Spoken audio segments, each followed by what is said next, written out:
Assalamualaikum warahmatullahi wabarakatuh. Baiklah, hari ini kita akan belajar tentang gelombang. Saya Anita Ekawati, guru SMA Negeri 4 Lahat, Provinsi Sumatera Selatan. Silakan berdoa terlebih dahulu sebelum belajar agar berkah ilmu yang kita pelajari. Materi pokok di sini yaitu tentang karakteristik gelombang, formulasi gejala gelombang, dan energi gelombang. Yang pertama kita akan bahas karakteristik gelombang. Jenis-jenis gelombang itu berdasarkan medium, ada gelombang mekanik dan gelombang elektromagnetik. Gelombang mekanik itu sendiri adalah gelombang yang memerlukan medium, sedangkan gelombang elektromagnetik itu tidak memerlukan medium. Berdasarkan arah getar lambatnya ada gelombang transversal dan gelombang longitudinal. Gelombang transversal sendiri adalah arah getar tegak lurus dengan arah rambat, sedangkan gelombang longitudinal arah getar rambatnya searah dengan arah rambat. Analogi gelombang transversal. Ini adalah keseimbangannya. Yang paling tinggi puncak atau bukit, yang di bawahnya ini adalah dasar atau lembah.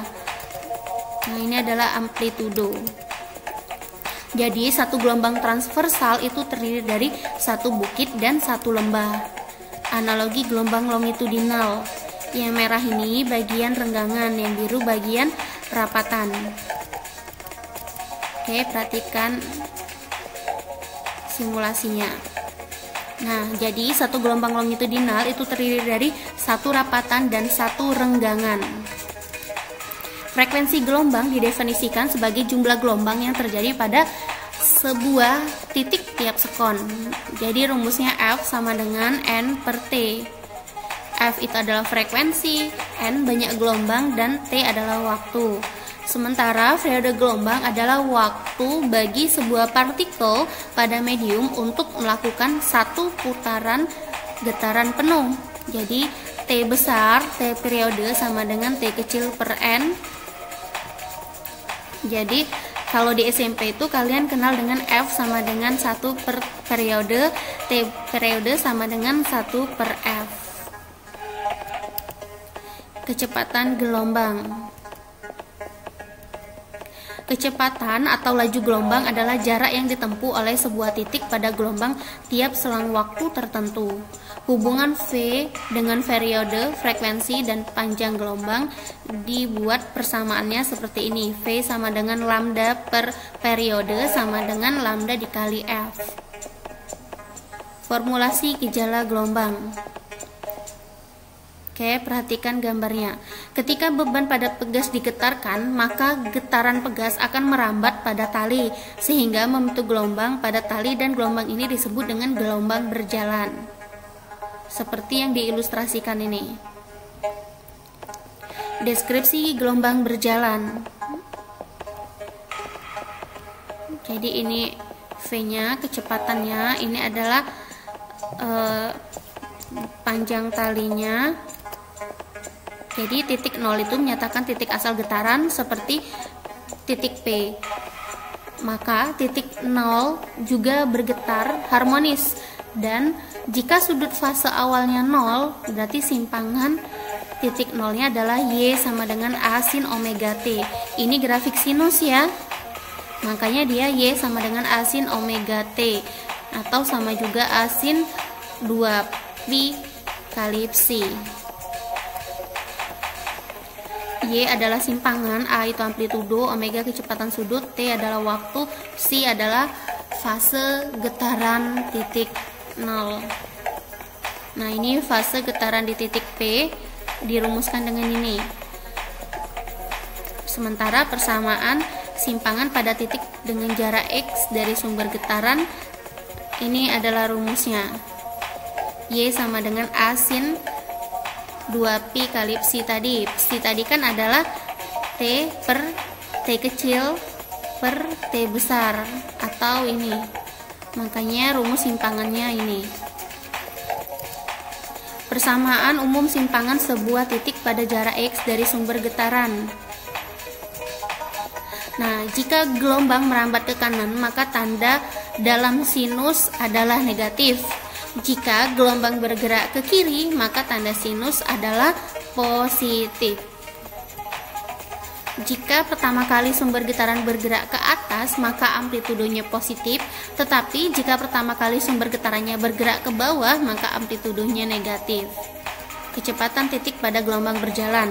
Kecepatan titik pada gelombang berjalan dinyatakan sebagai turunan pertama dari simpangan Y, yaitu jadi ini ya, diturunkan, jadi V itu kecepatan itu sama dengan omega A cos dalam kurung omega T min Kx.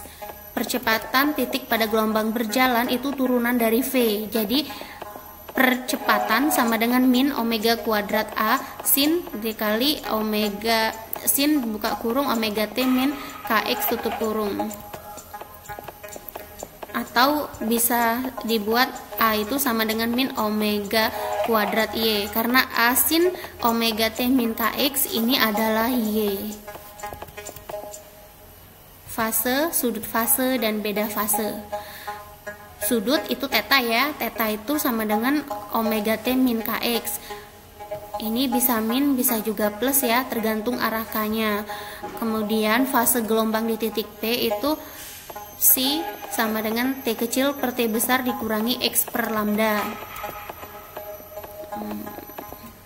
Jadi hubungannya adalah theta sama dengan 2pi dikali psi. Beda fase, jika fase titik 1, maka psi 1 sama dengan T kecil per T besar min X1 per lambda. Dan fase titik 2 itu psi sama dengan T kecil per T besar min X2 per lambda. Nah, ini ilustrasi gambarnya. Perhatikan. Beda fase titik 1 dan titik 2. Jadi, delta psi sama dengan delta X per lambda. Superposisi gelombang. Jika terdapat dua gelombang atau lebih yang sejenis merambat melalui medium yang sama, maka gangguan total pada medium adalah jumlah gangguan oleh masing-masing gelombang. Dan pernyataan ini dikenal sebagai prinsip superposisi. Jadi YT sama dengan Y1 tambah Y2 ditambah. Prinsip superposisi ini berlaku untuk semua jenis gelombang selama reaksi medium terhadap gangguan pulsa adalah linear, yaitu gangguan terhadap medium tidak terlalu besar. Gelombang-gelombang yang bersuperposisi akan menghasilkan interferensi. Jika dua buah gelombang bertemu pada sebuah titik, maka perpindahan total titik tersebut merupakan jumlah perpindahan yang dihasilkan oleh masing-masing gelombang. Jika perpindahannya dalam arah yang sama, maka kedua gelombang tersebut akan saling menguatkan sehingga terjadi interferensi konstruktif. Perhatikan ilustrasinya. Nah, jika perpindahan dalam arah yang berlawanan, maka terjadi gelombang tersebut akan saling meniadakan sehingga terjadi interferensi destruktif. Ini adalah interferensi destruktif. Kemudian gelombang stasioner atau gelombang berdiri terjadi karena interferensi terus-menerus antara dua gelombang datang dan gelombang pantul yang bergerak dengan arah yang berlawanan dalam medium yang sama, dan keduanya mempunyai frekuensi laju dan amplitudo yang sama. Nah, gelombang stasioner pemantulan ujung tetap seperti ini. Ujung tetap itu salah satunya diikat seperti ini. Ini persamaannya. Jadi dapatnya Y sama dengan A. P dikali cos 2pi dalam kurung T kecil per T besar min L per lambda. Ini adalah persamaan simpangannya. Gelombang stasioner pemantulan ujung bebas.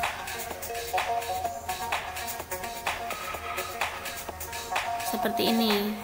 Jadi rumusnya ini Y sama dengan A sin 2pi dalam kurung T kecil per T besar min L per lambda. Titik perut dan simpul gelombang stasioner. Titik simpul didefinisikan sebagai titik pada gelombang stasioner yang mempunyai amplitudo terkecil atau minimum, sedangkan titik perut didefinisikan sebagai titik pada gelombang stasioner yang mempunyai amplitudo terbesar atau maksimum. Ini adalah ujung tetap, ujung bebas beserta persamaannya. Nah, ini sebenarnya hanya dibalik saja. Jadi di ujung tetap ini titik perut, di ujung bebas jadi dia titik simpul. Sementara titik simpul di ujung tetap sama saja dengan titik perut di ujung bebas. Rumusnya sama saja, jadi ditukarkan saja. Laju gelombang pada dawai. Nah, ketika dawai digetarkan, maka kecepatan gelombang pada dawai tersebut adalah V sama dengan akar F per mu sama dengan akar F L per M sama dengan akar F per Ru dikali A. Ini adalah keterangan dari rumus tadi. Berikutnya energi gelombang. Gelombang memindahkan energi dari satu tempat ke tempat lain, tetapi gelombang medium yang dilalui tidak ikut merambat. Nah, besarnya energi yang dipindahkan oleh gelombang itu sebanding dengan kuadrat amplitudonya. Jadi, energi itu sebanding dengan Y kuadrat. Ini rumusnya, E sama dengan setengah K Y kuadrat, E sama dengan 2pi kuadrat M F kuadrat Y kuadrat, atau E sama dengan 2pi kuadrat Ru A VT F kuadrat Y kuadrat. Ini adalah keterangan dari rumusnya. Ingat ya, K itu adalah 2pi kuadrat Ru A VT F kuadrat. Itu adalah konstanta. Baiklah, terima kasih banyak atas perhatiannya. Semangat belajar dan patuhi protokol kesehatan. Assalamualaikum warahmatullahi wabarakatuh.